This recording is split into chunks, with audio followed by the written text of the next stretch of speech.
So real analysis का एक और वेरी वेरी इंटरेस्टिंग और एनर्जी से भरपूर लेक्चर हमने लास्ट वीडियो में अपर रीमान सम और लोअर रीमान सम निकाला था। इस वीडियो में हम क्या करेंगे, अगर हम आपको एक ऐसा ट्रिक बताएंगे कि अगर आपको कोई भी रैंडम फंक्शन गिवन हो, कोई भी रैंडम फंक्शन गिवन हो, तो आप 2 मिनट में, एग्जैक्टली 2 मिनट में कोई भी फंक्शन गिना हो, वो रीमान इंटीग्रल है या नहीं है आप बता सकते हो, रियली बता सकते हो, राइट। सो स्टार्ट करते हैं आज का लेक्चर। मुझे उम्मीद है कि आपको बहुत अच्छा समझ आएगी इंशाल्लाह। सो अगर आपने अभी तक सब्सक्राइब बटन को हिट नहीं किया तो it's very unfair, please hit the subscribe button और स्टार्ट करते हैं आज का लेक्चर। चलो। सो ये वाला हमारा जो क्वेश्चन है, इसका हमने अपर इमानसम और लोअर इमानसम निकाला था लास्ट वीडियो में, राइट। सो उधर से अब आगे बात बढ़ाएंगे, राइट। तो अब देखो किस तरह इसका अपर मान हमारे पास आया था, which is equal to 1/6, 1+1/n और 2+1/n। याद है ना? अगर नहीं याद तो डिस्क्रिप्शन बॉक्स में प्लेलिस्ट का लिंक पड़ा हुआ है, जाकर देख लो, या फिर इधर भी आई टैब है, वहां जाकर देख लो, राइट। आई होप आपको समझ आ गई। और इसका लोअर मानसम क्या निकला था? लोअर मानसम, इसका लोअर मानसम भी ऐसा था, 1/6, 1+1/n, 2+1/n +1/n। ठीक है, ये इसका था अपर मानसम और लोअर मानसम, राइट। सो अब मैं निकालने लगी हूँ इसका अपर रीमान इंटीग्रल और लोअर रीमान इंटीग्रल। किस तरह निकालूंगी ये गौर से देखना। अब अपर रीमान इंटीग्रल क्या होता है? अपर रीमान इंटीग्रल होता था इस शेप का, इसके ऊपर बार आता था अपर लिमिट के ऊपर, और f(x) dx। यह मैंने बताया था, इसकी डेफिनेशन मैंने की थी पहले फर्स्ट वीडियो में। वो क्या था? ये इंफिमम था किसका? अपर रीमान सम का। ये अब इंफिमम था अपर रीमान सम का। अब इसको कैलकुलेट करने के एक और फॉर्मूला लिख लो। अगर मैं अपर रीमान सम में limit n approaches to infinity करा दूं ना, तो मुझे अपर रीमान इंटीग्रल मिल जाएगा। एग्जैक्टली क्या करूं, क्या करूं? सुनो गौर से, क्या करूं मैं? अगर अपर रीमान सम में लिमिट n अप्रोच करा दूं ना इंफिनिटी में, इंफिनिटी को, इसमें I will get upper Riemann integral. तो ये हमारे पास लिखा हुआ है अपर रीमान इंटीग्रल। अब मैं इसमें क्या करूं? मैं इसमें यहाँ पे करा देती हूँ limit n approaches to infinity. अब गौर से देखो, limit n approaches to infinity है, इंफिनिटी।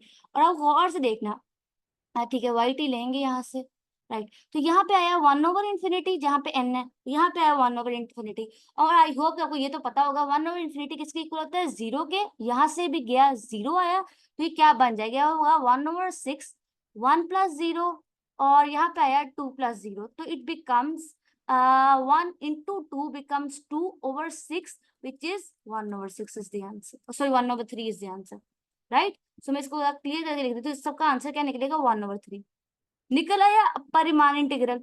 बात समझ आई? अब सिमिलरली यही काम करेंगे, यही काम करेंगे लोअर रीमान इंटीग्रल के लिए।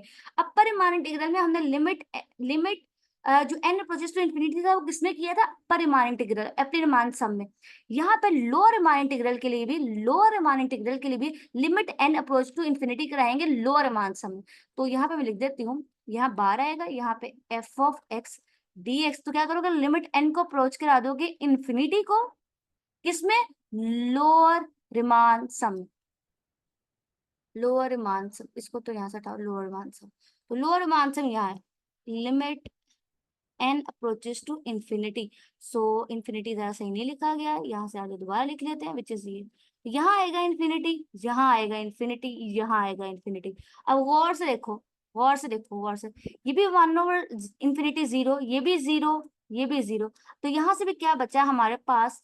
Again 1+2, 1 × 2 becomes 2/6, which is 1/3।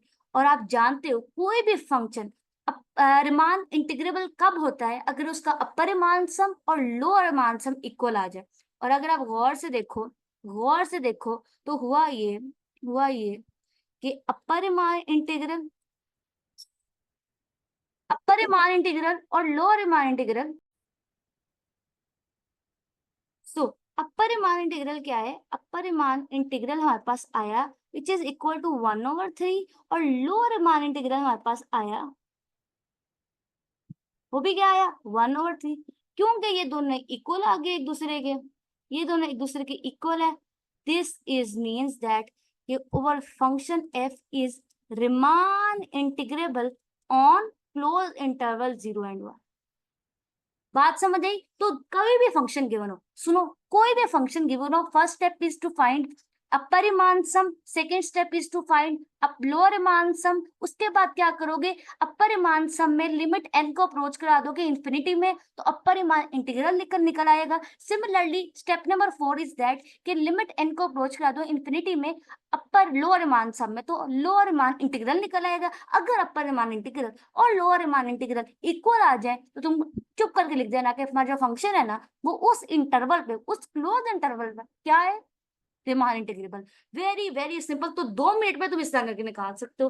तो एकदम मेरा ख्याल है काफी काफी इजी थी, और तुम्हें कुछ भी ज्यादा करने की जरूरत नहीं है। अच्छा, अगर तुम एक बात गौर से देखना, एक चीज मैं आपको दिखाना चाहती हूँ, ये देखो। अगर मेरे पास ये फंक्शन गिवन होता ऐसे, तो मैं क्या इसको ऐसे भी तो कर सकते 0 से 1 x² dx। तो अगर मैं इसके वैसे इंटीग्रेशन करती तो क्या बनता, सोच के बताना क्या बनता। हम्म इसकी इंटीग्रेशन थी x² x³/3, और यहाँ पे जो हमारे पास लिमिट ऑफ इंटीग्रेशन है वो 0 से 1, तो यहाँ पे इसको देखो, तो तब भी ये नहीं निकल रहे थे। तो याद रखना, जो अपर जो रिमान इंटीग्रेशन है ना, रिमान इंटीग्रल्स है, इसमें हम लोग ना कुछ जो यूजुअल इंटीग्रेशन कहते हैं उससे हटकर नहीं करते, बल्कि यही तो है रिमान इंटीग्रेशन, जो हमें बताता है कि जो ये वाली इंटीग्रेशन है जो हम पहले कैलकुलस में कर रहे थे, इसका आंसर ये था। ये सब कुछ होता कैसे है, ये रिमान इंटीग्रेशन ही हमें बताती है।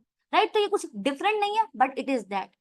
आई होप कि आप लोगों को समझ आई हो। तो हम मूव करते हैं अपने नेक्स्ट एग्जाम्पल की तरफ। तो हमारा नेक्स्ट एग्जाम्पल यहाँ से हम जरा रेस करेंगे एवरीथिंग, तो हम मूव करते हैं नेक्स्ट एग्जाम्पल की तरफ। This is this. सो हमारा नेक्स्ट एग्जाम्पल है विच इज दिस। तो हमारे पास एफ ऑफ एक्स जो है वो इक्वल है लेमडा के over closed interval A and B. यहाँ पे जो लेमडा है ना, इस पे याद रखना ये लेमडा एक कांस्टेंट है। अब हमने एक कांस्टेंट फंक्शन का जो है वो चेक करना है, वो रिमान इंटीग्रेबल है कि नहीं है इस इंटरवल पर। राइट, सो हमने करना यही है। चलो सुनने को इस तरह करेंगे। पहला स्टेप क्या था, अपर रीमान सम निकाल कर दिखाओ। तो अपर रीमान सम किस तरह निकालोगे, विच इज ये। ठीक है, मैंने अभी अपर रीमान सम दूसरी तरह लिखा था, तो ये लिख लो अपर रीमान सम। ये इक्वल किसके था, ये इक्वल था इसके, विच इज एम के, और डेल एक्स एम के 1 से n तक जा रहा था सारा कुछ, तो ये इक्वल था। अब ये देखो, अब ये जो फंक्शन है ना, ये कांस्टेंट फंक्शन है। इसका ग्राफ ऐसे बनेगा, कांस्टेंट ऐसे करके ग्राफ है, बिल्कुल स्ट्रेट लाइन, राइट। तो इसका जो हमारे पास सुप्रीमम है ना, वो भी ये खुद ही होगा, क्योंकि फंक्शन में कोई ब्रेक, मतलब कि कोई फंक्शन में हाइट नहीं है, मतलब कोई फंक्शन ऐसा नहीं है, ऐसा नहीं है, कुछ ऐसा नहीं है, मतलब क्योंकि उस फंक्शन में कोई अप्स एंड डाउन्स नहीं है, तो इसलिए कोई टेंशन वाली बात नहीं है, तो कांस्टेंट है।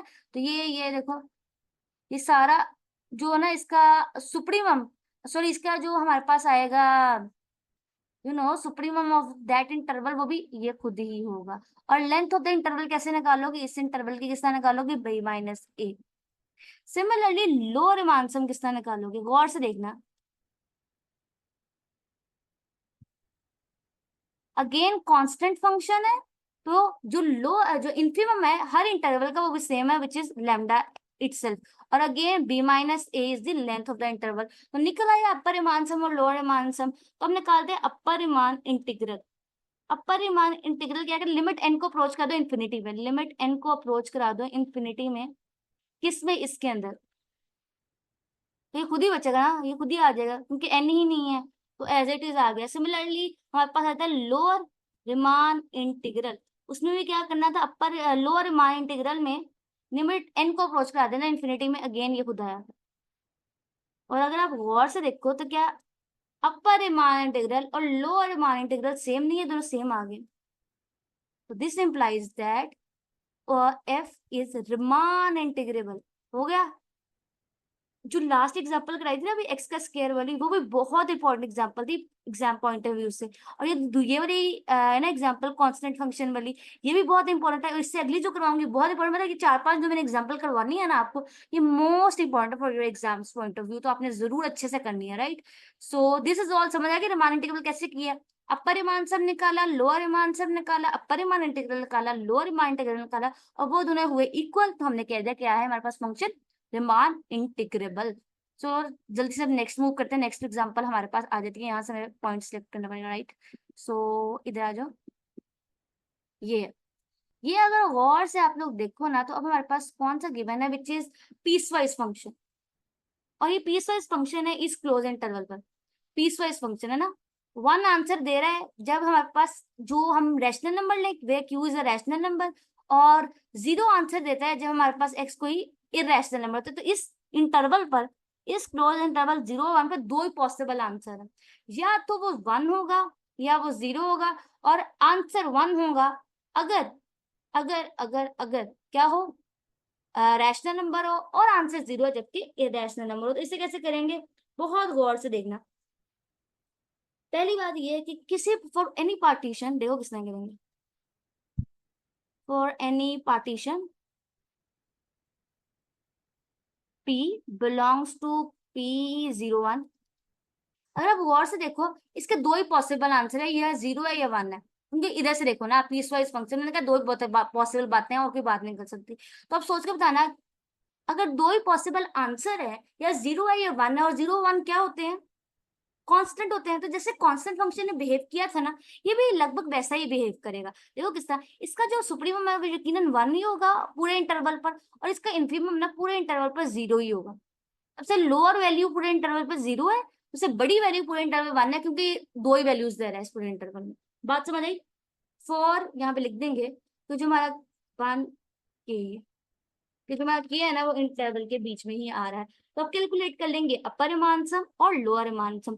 तो अपर रिमान सम कैसे निकलेगा, दिस इज दिस फॉर्मूला, और डेल एक्स के 1 से n तक जाएगा, और अपर रिमान सम हमारे पास क्या है 1, और ये डेल एक्स के देखो ये लेंथ ऑफ द इंटरवल है, तो कैसे निकलेगी 1 minus 0 which is 1। So 1 into 1 is equal to 1। तो अपर इमानसम क्या है 1 के इक्वल। अब चलो लोअर इमानसम निकाल लेते हैं। लोअर इमानसम के लिए अगेन 1 और m के डेल एक्स के। तो इसकी वैल्यू क्या है, लोअर इमानसम किसके इक्वल है, सॉरी m के, छोटू m के किसके इक्वल है 0 के, और लेंथ ऑफ द इंटरवल क्या है 1, तो आंसर 0 आ गया।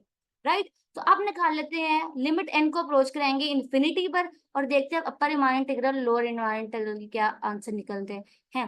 तो लिमिट n को अप्रोच कराना है इन्फिनिटी में, तो हम किसे करेंगे अपर रीमान इंटीग्रल, इसके लिए तो यहाँ पे देखो 1 करेंगे तो आंसर 1 आएगा, और लोअर रीमान इंटीग्रल के लिए अगेन लिमिट n अप्रोच कराएंगे इन्फिनिटी में, और किस में करना था लोअर रीमान सम में, तो लोअर रीमान सम में, तो आंसर 0 आएगा। तो आप गौर से देख सकते हो कि upper Riemann integral is not equal to lower Riemann integral. तो हमें यहाँ से क्या पता चला, हमें पता ये चला कि हमारे पास जो फंक्शन है ना गिवन, वो is not Riemann integrable, function is not Riemann integrable on close interval 0 and 1। So that is all. अगर कुछ भी सीखने का मौका मिला तो सब्सक्राइब बटन को हिट करो, और अपने दोस्तों के साथ शेयर करना मत भूलो। आपसे मुलाकात होगी अगली वीडियो में, और जहां हम डिस्कस करेंगे इंशाल्लाह सारे थ्योरम्स को, तो सारे को नहीं, पहले तो हम डार्बक्स थ्योरम, काशीस थ्योरम, और काफी इंपॉर्टेंट एग्जांपल भी करवाऊंगी इंशाल्लाह। तब तक लेक्चर अटेंड करना। आपसे मुलाकात होगी अगली वीडियो में, तब तक के लिए अल्लाह हाफिज।